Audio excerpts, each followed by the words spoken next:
Many of your films are based off or revolve around real characters and their everyday lives and just going through the motions. So exactly how many characters in Extract are based off of real people that you know and you interact with or ever have? Probably every single character in Extract is based on somebody. Usually it's not one specific person. It's like just kind of a... And sometimes when I'm writing, I don't even know who it's based on, but there's something familiar, and then it'll hit me later. That's happened a lot. And sometimes it won't be like specifically, like the Gigolo, for example. I do know one guy who did that, but that one I kind of based on like, not necessarily gigolos, but like all these actors that would come in and read for parts on Office Space that were like these young Dawson's Creek type, like, you know, super good looking but not too bright kind of guys, but very likable, you know, that move out to Hollywood and like, you know, so it, and then I've worked in factory environments, you know, and so yeah, it's like, I'd say, yeah, every one of them's based on somebody.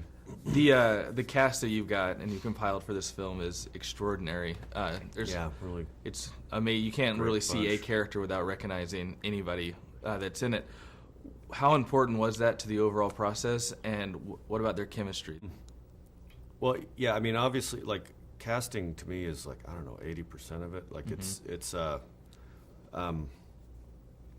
and so, you know, it's hugely important. I drive casting directors crazy because, you know, I mean, there'll be a little part and I'll just make them keep bringing in, you know, 200 people until I find, you know, on Office Space, the cheery waiter, like, I drove our casting director crazy because I just kept, no, not him, not him.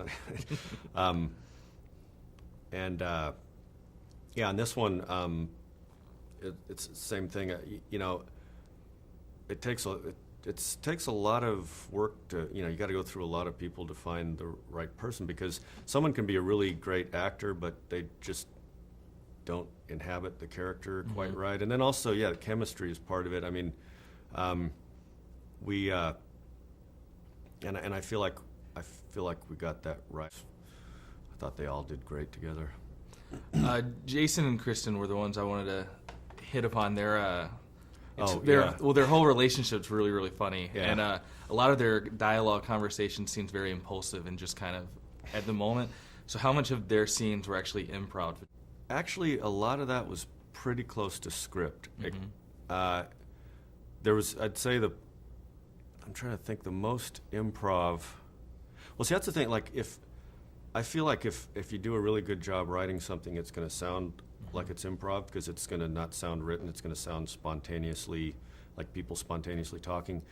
So a lot of stuff that might seem improv isn't. It's like a double-edged thing, because I think I like to make everyone feel like they can, if they want to try something, they can try it, because you know, it's good to just, I think you get a better performance when people feel loose with it, and you know, sometimes the wheels can come off and it goes off in a direction that you don't, you know, you end up not really using it. I think it's worth it because for those few little things you'll get, you know, it also helps you get a good performance when people feel like they can do that. So the film features like a very limited number of sets. Yeah. But like after the first 20 minutes, you feel like you know these characters' routine lives and where all they go, and you feel like you're within their community and within their life. Is that intentional whenever you do that, or does that just have to do with where the story takes you? I think it's about where the story takes you, but I mean, because the story is about the everyday life of this guy, it worked out nicely for the budget too, that it's, you know, it's not a whole lot of sets. Yeah, so I think it's, you know, it's a movie about that. It's about this everyday life, and so there weren't, you know, wasn't a reason to have a lot of elaborate sets. What do you have coming up? I know King of the Hill's finishing up. Anything in the pipeline? I don't have a whole lot coming up. No, I actually, there's a couple scripts that my partners wrote. One called Brigadier Gerard that I think we might make next that I don't think I'm going to direct, but I'll produce, and it's set in the Napoleonic Wars. It's a comedy. It was written by Sir Arthur Conan Doyle. It's based on stories written by him. So Okay. that one we might make in the next year or so.